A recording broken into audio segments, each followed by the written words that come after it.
और इस बीच एक बड़ी खबर पहले आपको बता दें, फिर हम अपने डॉक्टर्स के पैनल के पास चलेंगे। अयोध्या में जमीन विवाद पर ट्रस्ट का बयान सामने आया है। राम मंदिर ट्रस्ट ने बाकायदा एक प्रेस कॉन्फ्रेंस की और कहा है कि जमीन के सौदे में किसी तरह की कोई भी गड़बड़ी नहीं थी।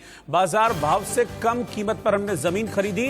विरोधी भ्रम फैलाने का काम कर रहे हैं। मंदिर निर्माण में बाधा डालने की कोशिश है ये। प्रेस कॉन्फ्रेंस में कोषाध्यक्ष गोविंद देव गिरी मौजूद रहे। ट्रस्टी कामेश्वर चौपाल, महंत दिनेंद्र दास भी इस प्रेस कॉन्फ्रेंस में मौजूद रहे थे। इसके अलावा राजा विमलेंद्र मोहन, कमल नयन दास भी इस बैठक में मौजूद रहे थे। उन्होंने कहा कि जो आरोप जमीन खरीदी में गड़बड़ी के लगाए जा रहे हैं वो पूरी तरह से राजनीति से प्रेरित हैं, गलत आरोप हैं। किसी भी जमीन के सौदेबाजी में खरीद में कोई भी गड़बड़ी नहीं हुई है। ये विरोधी भ्रम फैलाने का काम कर रहे हैं।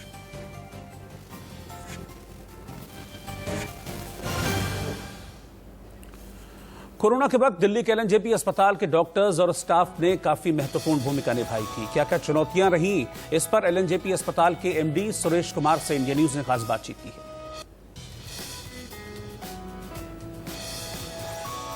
सर, बहुत बहुत शुभकामनाएं आपको आज के दिन की, क्योंकि अगर आप नहीं होते तो ना जाने कितने लाखों लोगों को अपने लोगों को खोना पड़ता। थैंक यू नागर जी।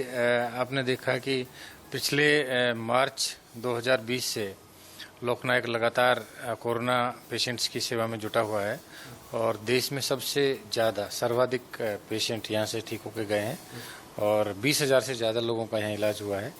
और सेकेंड वेव में भी आपने देखा होगा कि पूरे हमारे बेड्स फुल हो गए थे, पूरे आईसीयू फुल हो गए थे।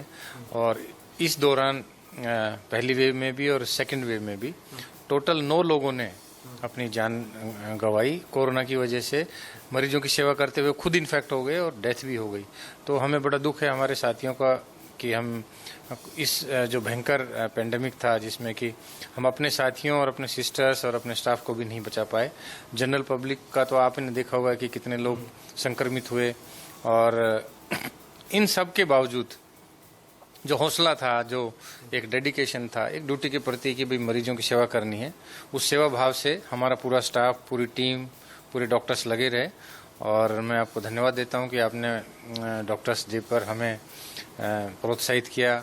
और आज आप आम पब्लिक में ये मैसेज देना चाहते हैं कि जो डॉक्टरों का जो समर्पण है, जो उन्होंने सेवा की है इस पेंडेमिक के दौरान, वो एक बहुत बड़ा एग्जाम्पल है, उदाहरण है। और देश सेवा में हम लगातार कार्यरत हैं। सुरेश सर, बहुत लंबा आपका इतिहास रहा है। दिल्ली में शायद ही कोई व्यक्ति हो जो आपको ना जानता हो। और एलएनजेपी अस्पताल जो दिल्ली का सबसे बड़ा कोरोना का अस्पताल था, वहां पर कोरोना के खिलाफ लड़ाई लड़ना एक किस तरीके का एक्सपीरियंस आप लोगों का रहा? क्योंकि बिल्कुल एक अलग पेंडेमिक था। 100 सालों बाद इस तरीके की स्थिति आ रही थी जहां हर व्यक्ति इन्फेक्ट हो रहा था, अस्पतालों में जगह नहीं थी। एक कैसी तस्वीर थी वो? देखिए, बड़ी भयानक। और हम ये जो एक्सपीरियंस था हमारा, मेरे जो मेडिकल कैरियर है 30 साल से मैं इस पेशे में हूँ, तो हमने देखा कि हमारा जो अनुभव है ये बहुत ही यूनिक था। और इतना ज़्यादा था कि ना तो कोई इसका इलाज था, ना कोई इसका ट्रीटमेंट। सब लोग डरे हुए थे साइकोलॉजिकली कि भाई कोविड से डॉक्टर नर्सेज सब डरे हुए थे। तो प्रोटोकॉल भी नहीं था। तो हमने शुरू में प्रोटोकॉल्स बनाए और सारा हमने ऑक्सीजन की व्यवस्था की, सारा जो आईसीयू का है वो सब सेटअप हमने किया। और हम काफ़ी इसको सफल रहे। इसको पहली वेव, सेकेंड वेव सब में हमने ये निष्कर्ष निकाला कि यदि आप में हौसला है और यदि आप वायरस से डरते नहीं हैं तो निश्चित रूप से एक दिन आप इस बीमारी से ऊपर उभर सकते हैं। और मैं एक बार फिर से अपने एक्सपर्ट्स के पास चलूंगा। डॉक्टर रवि मलिक, डॉक्टर युगल मिश्रा और डॉक्टर अखिलेश जैन इस वक्त हमारे साथ जुड़े हुए हैं। डॉक्टर रवि मलिक, अब आगे की संभावनाओं को लेकर मुझे लगता है कि बात करनी चाहिए। थर्ड वेव को लेकर बहुत सारी बातें निकलकर सामने आ रही हैं। कभी ये कहा जाता है कि थर्ड वेव बहुत ज्यादा मारक नहीं होगी, फिर एक बीच में एक सीरो सर्वे आया था एम्स और WHO का, तब ये कहा गया कि बच्चों के लिए मारक नहीं होगी। लेकिन अगर लापरवाहियां इस पैमाने पर बढ़ती रही तो फिर थर्ड वेव आएगी जरूर और हो सकता है कि ज्यादा खतरनाक हो। अब डेल्टा प्लस भी आ गया है। आगे क्या, किस तरह से आप देख रहे हैं आगे इस कोविड को?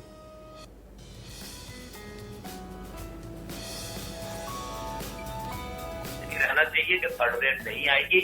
हमारे देश की अभी हर्ड इम्यूनिटी इतनी नहीं बढ़ी है कि हम इतने कॉन्फिडेंट हो जाए कि अब थर्ड वेव आने वाली नहीं है। थर्ड वेव आने की संभावना पूरी है जब तक कि हमारी हर्ड इम्यूनिटी नहीं बढ़ती। लोगों को कोविड अप्रोप्रिएट बिहेवियर जो है फॉलो करना बड़ा जरूरी है, अपने लिए नहीं तो अपने बच्चों के लिए। 18 साल से छोटे बच्चे जो 1/3 पॉपुलेशन हमारे देश की, उनमें से किसी एक को भी वैक्सीनेशन नहीं लगी। तो अगर ये थर्ड वेव आई और उसने बच्चों का रुख किया तो इसमें प्रॉब्लम हो सकती है और थर्ड वेव आने की संभावना है। हमें वैक्सीनेशन जल्द से जल्द लगानी चाहिए। मैंने देखा है कहीं ना कहीं लोगों के अंदर वैक्सीनेशन को लेके भी हेजिटेंसी या कॉम्प्लेसेंसी है। कुछ लोग सोच रहे हैं कि बाहर की वैक्सीन आएंगे तब लगवाएंगे, कुछ लोग वेट एंड वॉच कर रहे हैं। मैं समझता हूँ हमारे देश में जो 3 वैक्सीन उपलब्ध है, तीनों की तीनों बड़ी कारगर है। इनफैक्ट मैं अपने हॉस्पिटल में शुरू से वैक्सीन ड्राइव चला रहा हूँ और हजारों लोगों ने वैक्सीन ली है और कहीं पर भी मैं ये बता सकता हूँ एक भी सीरियस साइड इफेक्ट नहीं हुआ। ठीक है, थोड़ा सा फीवर आ सकता है, हल्की सी साइड के ऊपर स्वेलिंग हो सकती है जहां पर इंजेक्शन लगा है, लेकिन किसी भी किस्म के एडवर्स इफेक्ट इसके मेजर नहीं है। ये वैक्सीन हमें लगानी चाहिए और अगर हम ये वैक्सीन लगा के, अगर सरकार ने जिस तरह से प्रॉमिस किया कि 1 जुलाई के बाद में 1 या 1.5 करोड़ वैक्सीन देश में लगेंगी और 31 दिसंबर तक सब लोगों को 188 करोड़ वैक्सीन लग चुकी होंगी, अगर इस लक्ष्य तक हम जाते हैं तो शायद हम थर्ड वेव को बचा पाएंगे। लेकिन अदरवाइज थर्ड वेव का डेंजर है और जब तक हमारी हर्ड इम्यूनिटी नहीं बढ़ती है, हर व्यक्ति कोविड एप्रोप्रिएट बिहेवियर को फॉलो करे और कोविड एप्रोप्रिएट बिहेवियर फॉलो करने के साथ में सुपर स्प्रेडर इवेंट, चाहे वो सामाजिक है, चाहे वो रिलीजियस है, चाहे वो पॉलिटिकल है, राजनीतिक है या धार्मिक है, इनका बिल्कुल पार्ट ना बने। अगर हम सोशल स्प्रेडर इवेंट्स का पार्ट बनते रहेंगे, वैक्सीनेशन अपने आप को नहीं लगाएंगे, लापरवाही बरतेंगे मास्क पहनने में या कोविड एप्रोप्रिएट बिहेवियर करने में, मैं आपकी चैनल पे कह के जा रहा हूँ कि थर्ड वेव आई, तो ये हमारे को बहुत ज्यादा ध्यान रखना है। अगर हम इन सब चीजों को पालन करेंगे तो फिर हम शायद इसको इस रास्ते से बच सकते हैं। ठीक है, डॉक्टर युगल मिश्रा, आप एक बहुत सीनियर कार्डियोलॉजिस्ट भी है, इसलिए मुझे लगता है कि एक ये सवाल आपसे पूछना चाहिए कि अपने दिल का ख्याल रखने की कितनी ज़रूरत है, क्योंकि सेकंड वेव में हमने देखा कि बहुत सारे केसेस ऐसे थे जिसमें कोविड ठीक हुआ लेकिन पोस्ट कोविड कार्डियक अरेस्ट हुआ। बहुत सारे केसेस इस तरह के नोटिस किए हैं। तो इस पेंडेमिक के वक्त में कितना और किस तरह से अपने हार्ट का ख्याल रखने की ज़रूरत है? बहुत ज्यादा ध्यान रखने की जरूरत है। जैसा कि आपने बताया कि सेकेंड जो वेव आई इसमें बड़े सारे थे जो कोविड से पीड़ित हुए और इसके बाद में उनको कार्डियक प्रॉब्लम्स हुई। मैंने ये अनुभव किया है, बड़े सारे हमारे जो कलीग हैं कार्डियोलॉजिस्ट, उनको पेशेंट्स आ रहे हैं जिनको कि कोविड हुआ, उसके बाद 2 महीने बाद हार्ट में प्रॉब्लम्स आती हैं। तो प्रॉब्लम दो तरह से आती है। एक तो ये होता है कि जो हार्ट की प्रोसेस होती है डायरेक्ट वायरस अटैक करता है और उसको हम कहते हैं मायोकार्डाइटिस। वो अर्ली डेज में होता है उसके 10-15 या महीने के अंदर। तो दूसरी जो चीज देखी गई है जो कि बहुत इम्पोर्टेंट है कि ये जो वायरस होता है इसलिए हमारे शरीर के अंदर जो ब्लड है उसके कमी हो जाते हैं। ये एक अजीब तरह की इसका कैरेक्टरिस्टिक है और देखा ये जगह गया है कि हमारे जो हार्ट के अंदर जो ब्लड वेसल्स है, लंग्स में ब्लड वेसल्स उनमें थ्रम्बस या ब्लड है और जिसकी वजह से हार्ट के मसल्स को जो ब्लड सर्कुलेशन जाना चाहिए वो नहीं हो पाता और जिससे कि हार्ट अटैक्स होते हैं और लोग मरते हैं। इसलिए ये कहा गया है कि उन लोगों को हुआ उनको कम से कम 2 से 3 महीने तक ब्लड फिगर लेना चाहिए। बहुत ही आवश्यक है और इसलिए अब डॉक्टरों ने ये अनुभव आ रहा है और वो सब कर रहे हैं। तो मेरा आदेश है आपके दर्शकों को कि निश्चित हुआ है डॉक्टरों के परामर्श से ब्लड ले, कोशिश करें कि उनको हार्ट की प्रॉब्लम्स न होने पाए। उनको हो रही है उनका इलाज कराना चाहिए। एक और चीज देखी गई है कि जिनको कोरोना होता है ना, उनकी जो पल्स है, नाड़ी है, हार्ट रेट है, वो अनप्रेसिडेंटेड बहुत ज्यादा हो जाती है, 120 130 और जब वो थोड़ा भी मेहनत करते हैं, वॉक करते हैं तो 130 से 40 तक जाती है। ये एक बड़ी गंभीर समस्या होती है। ये धीरे धीरे जाती है, योगा से से महीने 2 महीने बाद इसमें कंट्रोल आता है। कोई दवाइयां लेने की जरूरत नहीं, क्योंकि नेचुरल फेनामेना है, बॉडी का रिस्पॉन्स है इस कोरोना के प्रति। तो ये एक और चीज देखी गई कि हार्ट रेट जो है वो बहुत ज्यादा। ठीक है, मैं डॉक्टर अखिलेश के पास चलता हूं। डॉक्टर अखिलेश, एक ये भी कहा जाता है कोविड से इस जंग में कि ये बहुत इंपॉर्टेंट रीजन होता है, फेज होता है कि आप मेंटली कितने स्ट्रांग हैं। अगर आप बीमारी के टाइम में भी अगर आप खुद को मानसिक रूप से मजबूत बनाए रखते हैं तो ये कहते हैं कि आधी लड़ाई तो आप वैसे ही जीत लेते हैं। क्या ऐसा है और किस तरीके से खुद को मेंटली स्ट्रांग रखें? निश्चित रूप से ये बहुत महत्वपूर्ण है। हमारा खुद का हॉस्पिटल एक कोविड डेडिकेटेड हॉस्पिटल रहा है और हम जब कॉल अटेंड करने जाते थे तो पेशेंट्स अंदर होते थे, केयर गिवर्स भी रहते थे साथ में। हमने इस बात को काफी हद तक महसूस किया कि उनके अंदर जो डर होता था, जो घबराहट होती थी, अगर आप उनके साथ बैठते हैं, कुछ समय बिताते हैं, उनको उसके बारे में बताते हैं कि आज की तारीख में पहले के मुकाबले अगर आप आज चीजों को असेस करते तो आज डॉक्टर्स वेल इक्विप्ड हैं, आज उनको बीमारी के बारे में काफी नॉलेज हासिल है, इलाज इसके काफी हद तक उपलब्ध है, सरकार ने काफी हद तक संसाधन उपलब्ध करा दिए हैं। अगर हम उनको इस तरह की कुछ पॉजिटिव बातें, सकारात्मक बातें बताते तो कहीं ना कहीं उनके अंदर एक आशा, एक विश्वास का संचार होता है। साथ ही साथ हम उनको ये भी सलाह देते हैं कि आप अपने परिजन जो है, अपने मित्र जो है, अपने फ्रेंड्स हैं, उनके साथ कम्युनिकेशन बना के रखें, अपनी भावनाओं को उनको प्रकट करें, और अगर आपके मन में कोई डर, चिंता या किसी भी तरह के ऐसे इमोशनल आपको लगता है कुछ फीलिंग्स हैं, उनको आप शेयर जरूर करें, अपने पास ना रखें, क्योंकि जब आप शेयर करते तो आपको उसके ऑल्टरनेटिव्स भी मिलते हैं और आप कहीं ना कहीं अपने आप को स्ट्रेस फ्री भी महसूस करते हैं। उसके साथ साथ हम जब वार्ड में जाते थे तो उनको कुछ मनोरंजन की एक्टिविटीज करने के लिए, एक दूसरे से कम्युनिकेट करने के लिए, अपने शेड्यूल को बनाए रखने के लिए, अगर वो घर में है आइसोलेशन में, तब भी हम उनको यही एडवाइस देते थे कि आप आइसोलेशन में अपना जो रूटीन है वो बना के रखें, कुछ सकारात्मक ऐसे नवाचार आप करते रहें जो आपको पहले नहीं कर पाए हैं, अपने दोस्तों के साथ उसको शेयर करें। अगर आपकी फिजिकल कंडीशन आपको परमिट करती है तो कुछ हद तक आप मेडिटेशन वगैरह कर सकते हैं, म्यूजिक सुनिए।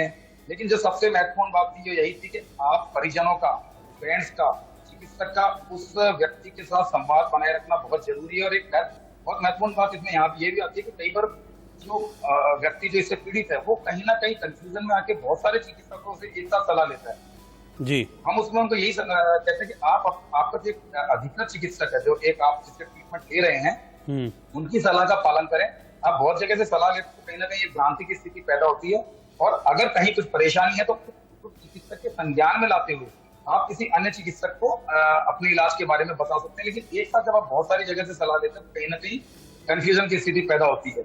इन बातों से बचना चाहिए। प्लस जो अभी मेरे और सती बता रहे थे कि आप सोशल मीडिया पर बहुत सारे इस तरह की भ्रामक जानकारी चलती है, उनसे बचें। जो अधिकृत सूचना होती है उसी को ग्रहण करें। और सबसे महत्वपूर्ण बात, जैसी अभी मेरे पहले वाले वक्ता बता रहे थे, कोविड एप्रोप्रिएट बिहेवियर जो है वो बिल्कुल अपना के रखना पड़ेगा। ये दया नहीं है, अभी भी प्रिकॉशंस हैं।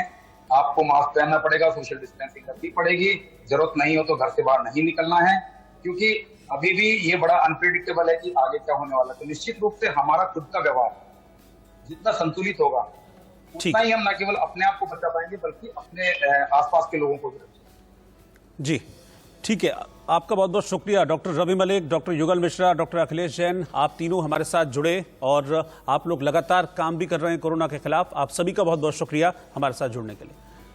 तो जब लोग कोरोना महामारी से जूझ रहे थे तब हमारी तीनों सेनाओं के डॉक्टर्स भी ड्यूटी पर थे। वो मरीजों की हर संभव मदद कर रहे थे। कोरोना काल में इन डॉक्टर्स की बहादुरी और जिंदा दिली को इंडिया न्यूज सलाम करता है। आप देख रहे हैं इंडिया न्यूज। जी हां, आपको बता दूं कि आपका आज खास शो जो है वो एक अलग तरीके से मैं पेश करने जा रहा हूं, क्योंकि हम जानते हैं कि आज डॉक्टर्स डे है। दुनिया भर में आज डॉक्टर्स डे मनाया जा रहा है। वो डॉक्टर जिसे भगवान का दूसरा रूप कहा जाता है, वो सच भी है। आपको बता दूं कि खासतौर पे पिछले 1.5 साल में कोरोना काल में हमने जो देखा है, उसके बाद कहीं ना कहीं लोग डॉक्टर को भगवान का दूसरा रूप नहीं बल्कि भगवान ही मानते हैं। हमारे साथ इस वक्त इस मिलिट्री हॉस्पिटल के कमांडेंट हैं KJ सिंह साहब। सबसे पहले मैं उनसे बात करूंगा, क्योंकि इस हॉस्पिटल में किस तरीके से कोरोना काल में लोगों की जान बचाई गई और कितनी कठिन परिस्थितियां थी, वो आप उन्हीं के मुंह से सुनेंगे। और खासतौर पे ये सीधे तौर पर हमारी तरफ से एक कहीं ना कहीं सैल्यूट भी है इंडिया न्यूज की तरफ से और पूरे देश की तरफ से कि आखिरकार इनको सम्मान भी दिया जाए। सर, सबसे पहले आपको मुबारक है आज के दिन की। Thank you so much. Thank you sir, आपसे जानना चाहूंगा कितनी कठिन परिस्थितियां, कितना बड़ा चैलेंज और किस तरह से सैकड़ों लोगों को आपने बचाया। पहले तो मैं आपका धन्यवाद देना चाहता हूं कि आपने ये रिकॉग्निशन दिया हमें। एंड लास्ट 1.5 साल बहुत एक्सट्रीमली चैलेंजिंग रहा है हमारे लिए, but I am very lucky कि हमारी एक बहुत ही अच्छी टीम है। I am actually kind of blessed to have a very good team. मेरे साथ इस वक्त यहीं पर एक और, क्योंकि मैं बताऊं मैं यहाँ डिस्टर्ब भी नहीं करना चाहूंगा, आप देखेंगे एक पेशेंट है, उन पेशेंट को जो है डॉक्टर्स अटेंड भी कर रहे हैं। यही खासियत है डॉक्टर्स की कि वो ये इस तरह की जॉब है, इस तरह की नौकरी है कि आप किसी से ये एक्सपेक्ट नहीं करते, ये जो डॉक्टर्स होते हैं ये एक्सपेक्ट नहीं करते कि कोई मुझे आके शुक्रिया करके जाएगा, मगर आज हमने ये डिसाइड किया कि नहीं, ये होना चाहिए। सर, आपके लिए सबसे बड़ा चैलेंज जो था कोविड के दौरान, क्योंकि कोविड ही आज की डेट में अगर देखें तो पिछले कई सालों के बाद ये महामारी जो है वो आई है और कहीं ना कहीं बड़ी ही भयानक मानी जा रही है, अभी हम इससे निकले नहीं हैं। किस तरह के चैलेंज, कोई एक ऐसा चैलेंज जो आपको याद हो इस 1.5 साल में आपने देखा और उससे कहीं ना कहीं जीते भी हैं? हमारे साथ चैलेंज सबसे बड़ा था बिकॉज कि ऑब्स्टेटिक्स एंड गायनिक डिपार्टमेंट में जो डिलीवरी के लिए लेडीज आते थे तो उनके लिए कोई आता है कि इमरजेंसी में जो बच्चा माँ जच्चा बच्चा के इमरजेंसी के लिए आते हैं, वह उसी टाइम हम कोरोना पॉजिटिव नेगेटिव ये देखने का उपाय नहीं है। इस वक्त एक और डॉक्टर हैं यहीं मिलिट्री हॉस्पिटल के, उनसे जानना चाहूंगा कि आखिर किस तरह की परिस्थिति। सबसे पहले आपको भी बहुत बहुत मुबारक आज डॉक्टर्स डे की। Thank you ji, thank you so much. Sir, आपसे जानना चाहूंगा, मैं देख रहा हूं आप अभी भी पेशेंट के बीच में हैं, मतलब कितने घंटे की ड्यूटी रहती है? और क्योंकि मैं चाहता हूं हमारे दर्शक हमारा देश देखे कि कितने घंटे की ड्यूटी आपकी रहती है और कैसे कभी ऐसा होता है कि घर चले गए तो अब नहीं आऊंगा जी? ऐसा बहुत बार हुआ, इनफैक्ट पिछला 1.5 साल काफ़ी डिफिकल्ट रहा है in terms of the number of patient we were getting, because कोई हम देख नहीं रहते पेशेंट कौन कहाँ है क्या है, अगर सर्विंग है, एक सर्विस मैन है, सिविलियन है, जो आ रहा था हम मना कभी कर नहीं पाए। डॉक्टर साहब, जी जान लगा देते हैं आप, क्योंकि इंसान के बाद अगर कोई चीज़ इम्पोर्टेंट है तो वो सबसे ज़्यादा डॉक्टर है, क्योंकि भगवान का दूसरा रूप कहा जाता है।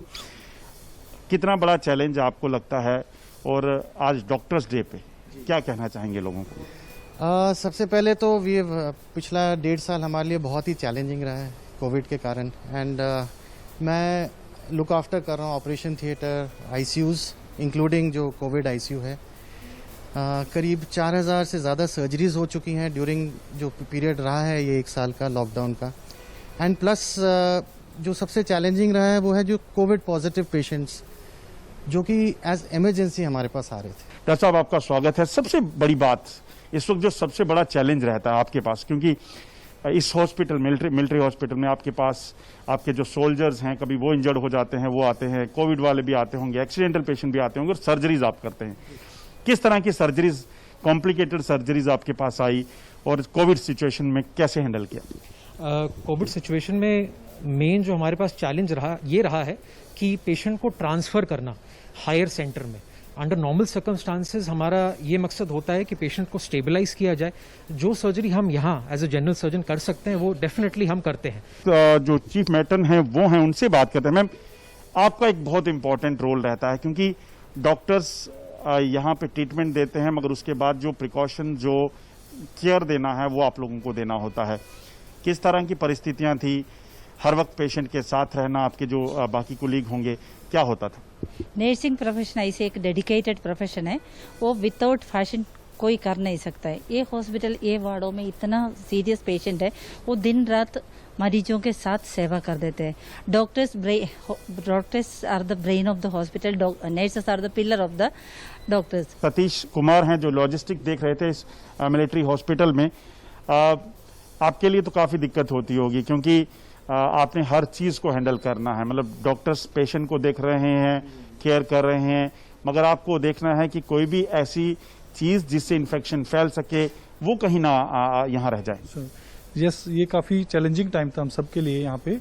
तो इन्फेक्शन वाला इस बहुत इंपॉर्टेंट पॉइंट है ये। इसको जो हमारे पास हाउस कीपर्स होते हैं, डिपार्टमेंट मेंटेन करना होता है, एंड उस टाइम पे तो ये रिस्पॉन्सिबिलिटी और भी ज़्यादा बढ़ गई कि पूरे एरिया को क्लीन रखना। जो पब्लिक एरिया जहाँ पे पेशेंट्स बैठे हैं, पूरे वार्ड्स में एरिया नीट एंड क्लीन होना चाहिए, एंड रेगुलर हमारी सोडियम हाइपोक्लोराइड की स्प्रे होती रही।